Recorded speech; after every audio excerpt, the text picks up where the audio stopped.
आखिरकार 10 मुहर्रम का दिन आया और हजरत इमाम हुसैन और यजीद की फौज के बीच जंग होना शुरू हो गई। जहां एक तरफ यजीद की एक बड़ी फौज थी तो वहीं दूसरी तरफ इमाम हुसैन के साथ सिर्फ 72 लोग थे। इतने में फौज यजीद का हमला शुरू हो जाता है और हर शहीद शहादत का जाम पीता गया। कभी हुर शहीद होते हैं तो कभी कासिम शहीद होते हैं, तो कभी अली अकबर शहीद होते हैं, तो कभी ओनो मोहम्मद शहीद होते हैं। 3 दिन के प्यासे इमाम हुसैन के घर वाले और तमाम लोग यजीदी फौज से जंग करते रहे और एक एक करके शहीद होते गए।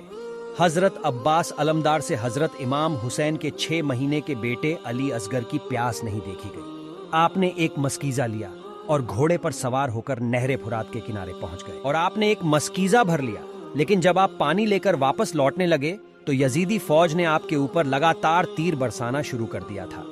हजरत अब्बास जब तक हजरत इमाम हुसैन के खेमे तक पहुंच पाते तब तक यजीदी फौज ने तीर चलाकर हजरत अब्बास अलमदार को शहीद कर दिया था। इस तरह हजरत अब्बास अलमदार शहीद हो गए। हजरत इमाम हुसैन के तन्हा होने के बावजूद भी आपके मुकाबले में कोई भी नहीं आना नहीं चाहता था और उसकी सिर्फ एक ही वजह थी, और वजह यह थी कि आप हजरत अली के बेटे थे।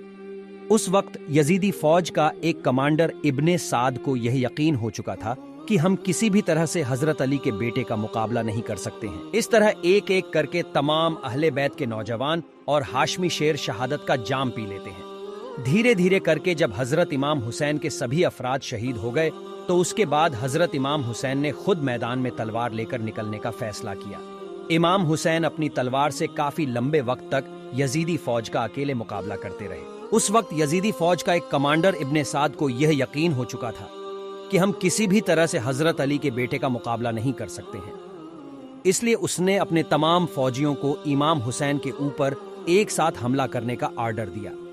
तमाम लोग हजरत इमाम हुसैन पर एक साथ मिलकर हमला कर रहे थे, लेकिन उसके बावजूद भी इमाम हुसैन लगातार यह साबित कर रहे थे कि बातिल चाहे तादाद में जितने भी हो, लेकिन वो हक और सच के मुकाबले में बिल्कुल भी टिक नहीं सकता।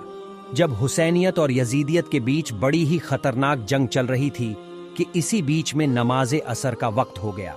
हजरत इमाम हुसैन ने ऐसे मुश्किल वक्त और ऐसी जख्मी हालत में भी असर की नमाज पढ़ने का इरादा किया।